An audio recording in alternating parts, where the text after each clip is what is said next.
Progression on me, progression on three.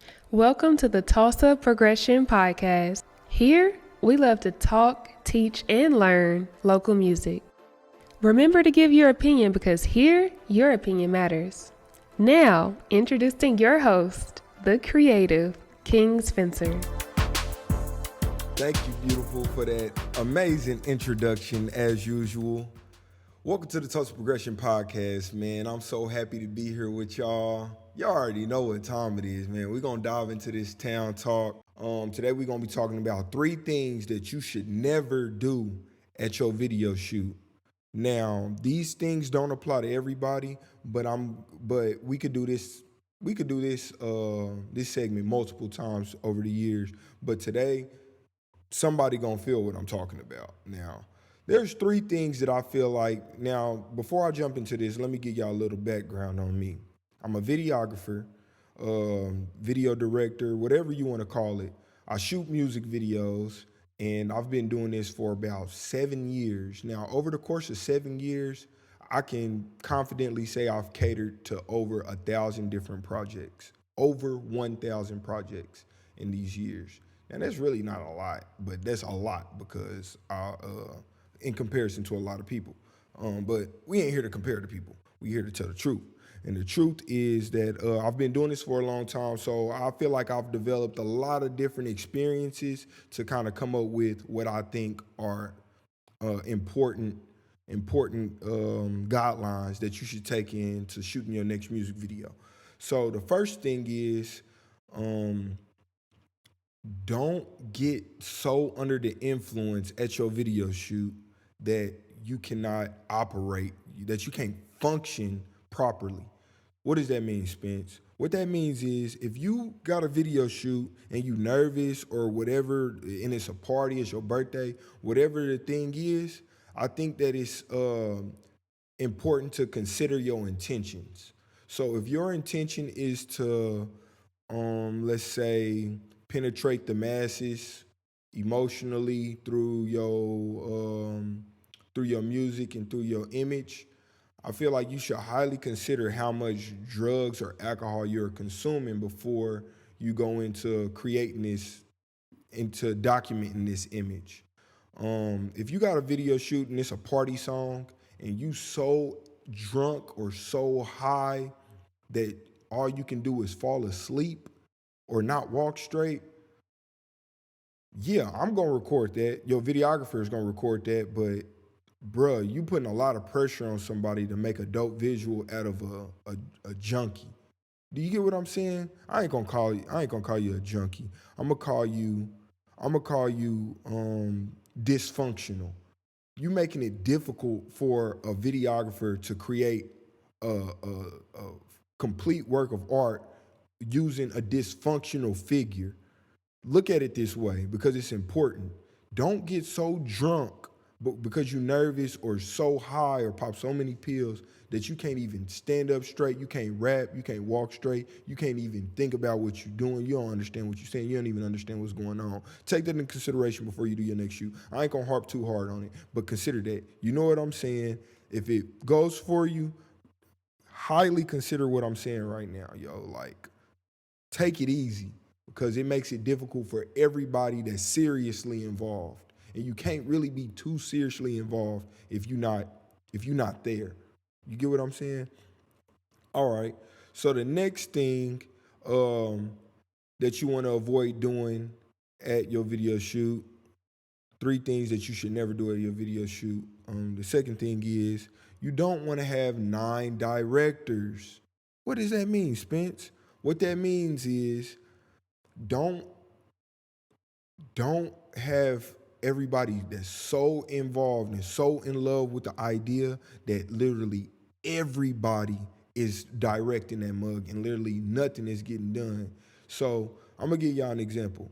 Let's say we have an idea that, all right, bro, for this video shoot, you and the girl, y'all gonna get in an argument, then you're gonna leave and you're gonna meet the other girl and the video's gonna end with y'all getting married. That's just off the head. Break up with this girl, fall in love with this girl, video ends when you get married.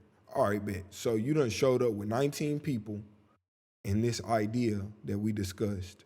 So now You got 4 of the people saying, hey, bro, I think it'd be dope if y'all break up and then get back together and then break up again. And then I'll come in at that part and I'll be like, leave him alone, and I'll punch him. You get what I'm saying? You see how like this going, and then you got this person over here like interrupting, like, no.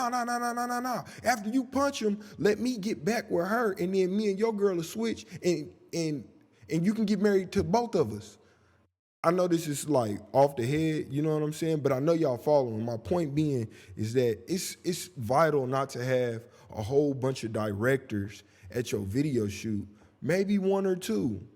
Let it be you, the artist, and like your right-hand man or your right-hand woman.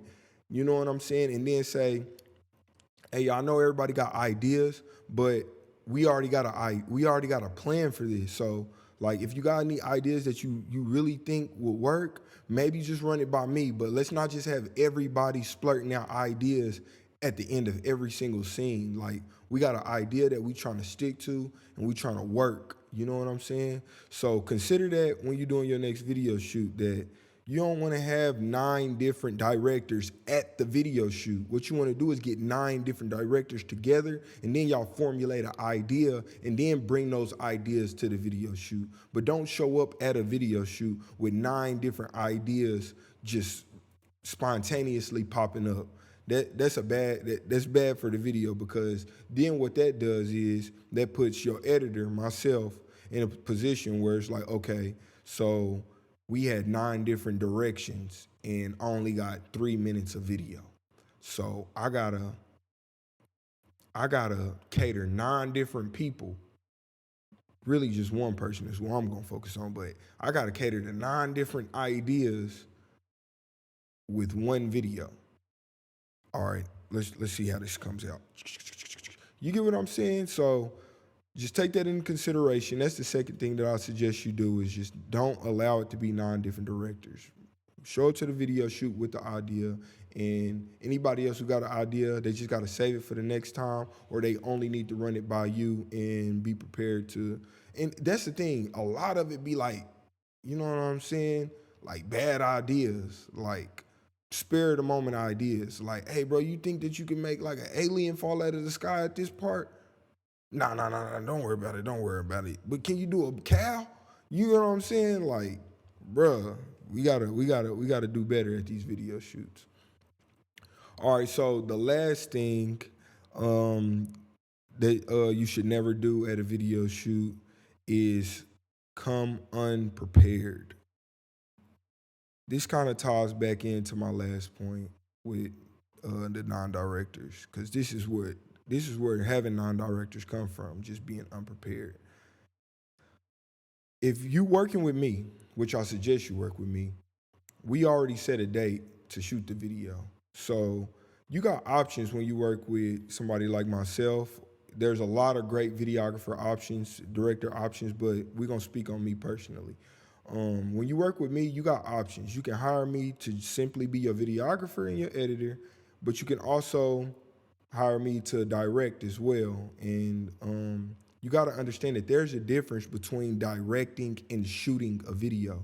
A director at a video shoot doesn't even have to be a videographer. You don't even have to touch a camera to be a director. A director directs. What he does is he says, hey, you should do this, you should do that. Hey, bring that over here.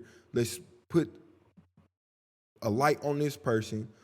I like this scene. Let's use this scene. Those are the type of things that a director is going to say. A videographer is going to say stuff like, hey, scoop back, you're out of frame. Or, you know what I'm saying? A videographer might not say anything to you other than action. You know what I'm saying? And really, the videographer don't even say that. The director say that.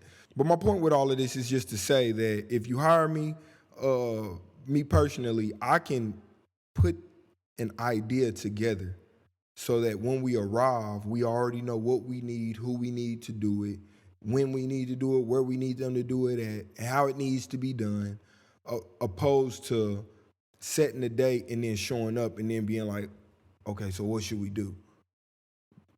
Yo, we don't have to work like that. And if you're serious about your work, chances are you're not gonna work like that anymore. You wanna know an interesting thing? One of the labels that I work with, in order for them to even pay pay out the money, I have to send a treatment before we even get any money to start working on the video. They won't even pay until they've seen the treatment first. So what they saying is, we will not invest our money in a project that has no idea.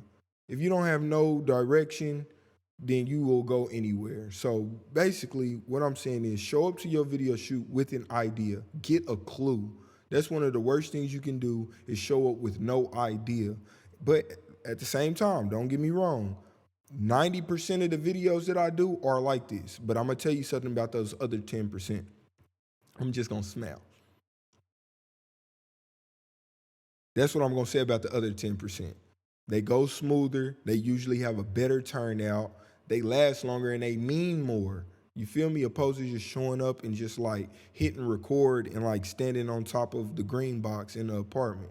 You know what I'm saying? Nothing wrong with that. You feel me? But at the same time, you want to know something there's nothing wrong with? There's nothing wrong with having an idea.